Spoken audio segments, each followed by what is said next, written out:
So, after a few days of preseason, almost about a week, we can look into the preseason and figure out what players and what teams have given us a little bit of an indication as to how they may play during the regular season.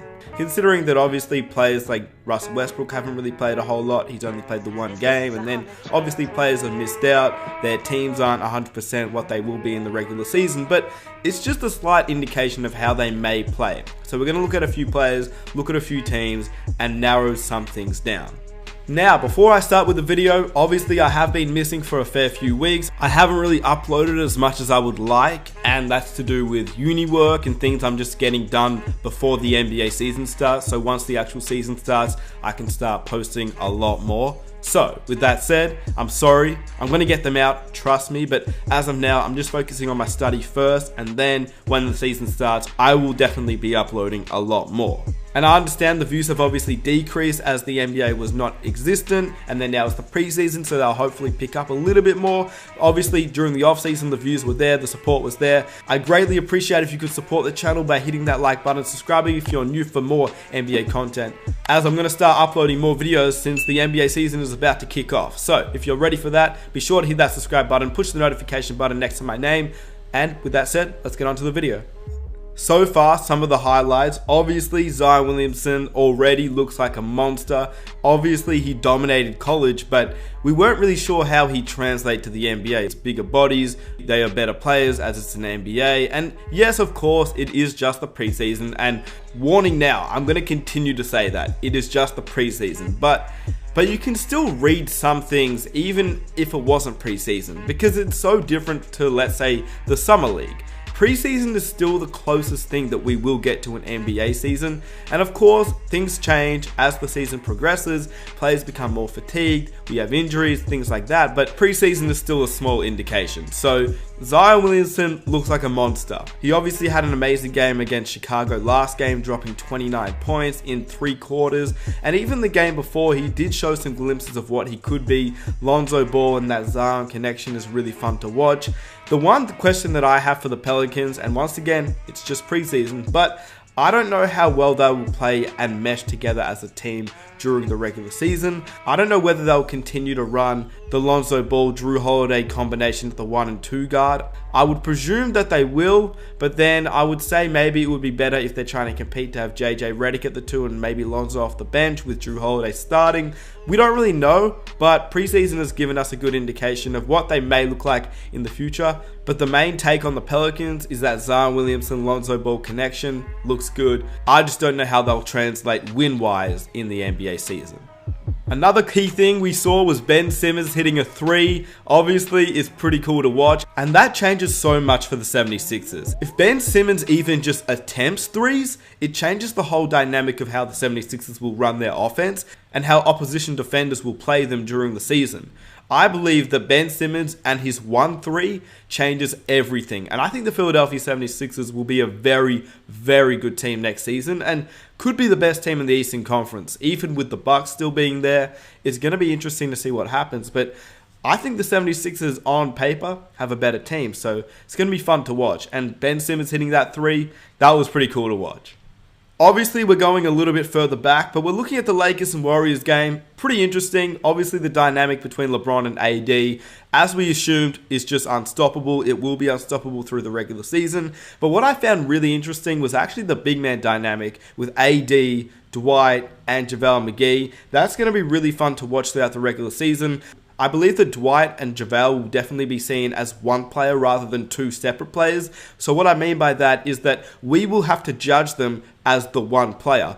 We're going to tally up their blocks, their rebounds, their points, the defensive parts of their game, and their non-tangibles like the hustle, the loose balls, things like that. I believe that we're not going to judge them as 2 separate players, but more so as one collective dynamic player, if that makes sense. Because I feel like neither of them are really set in their position in terms of how many minutes they'll play and if they will play majority of the games, but I feel like it will be an even split between them, especially after what we saw in that Warriors game. It's going to be pretty fun to watch, especially when you've got players like Rondo and LeBron that are really good facilitators. They will definitely look to feed Dwight and obviously JaVale and Davis, so it's going to be very fun. The New York Knicks, they're bringing back New York basketball in a way. They're trying to be all tough. We saw Marcus Morris do his thing. I don't know what I think about that. I mean, it's just a preseason game, but he's taking it seriously, I guess. He's just making a stand and saying that he wants to bring the Knicks back to how they used to be, but I don't know about that. I think the Knicks just need to focus on winning. The next thing was the Porzingis and Luka combination. When I watched the game, I found it quite interesting because I thought there'd be a lot more pick and roll with Luka and Porzingis. Obviously, it was just the first preseason game. They're both getting accustomed to playing with each other, and obviously throughout the regular season, that will probably change. But I was expecting a little bit more pick and pops or pick and rolls, and I guess we'll see if that happens more in the regular season, as I'm sure it will. But I was just surprised when I watched the game. I didn't see a lot. But maybe there was more than I thought, and maybe I just completely missed it whilst trying to watch 3 games at once.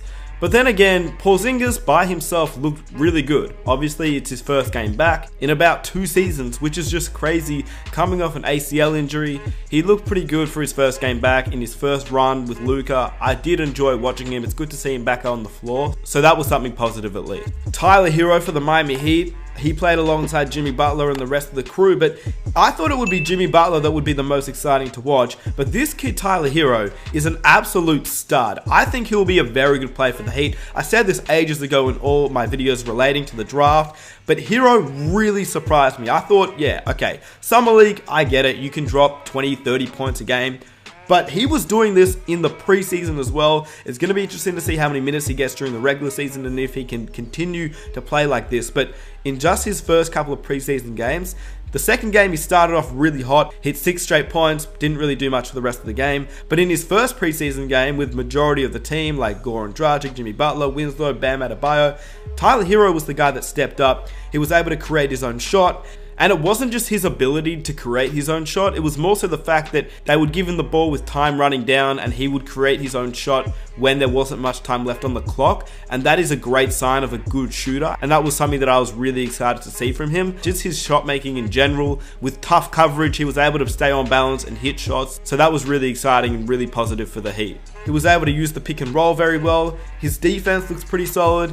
His playmaking really surprised me, but yeah, once again, his ability to create his own shot was really good, and I'm excited to watch Tyler Hero. Just like Tyler Hero, we have another young player, Michael Porter Jr. He only played 16 minutes, and he only really entered for about half the game. But when he did play, and he actually took his shots, he was very, very good. He played like a guy that's been in the league for a while, even though this was his first ever game in the NBA, and yes, of course, preseason game, but still a game against NBA players.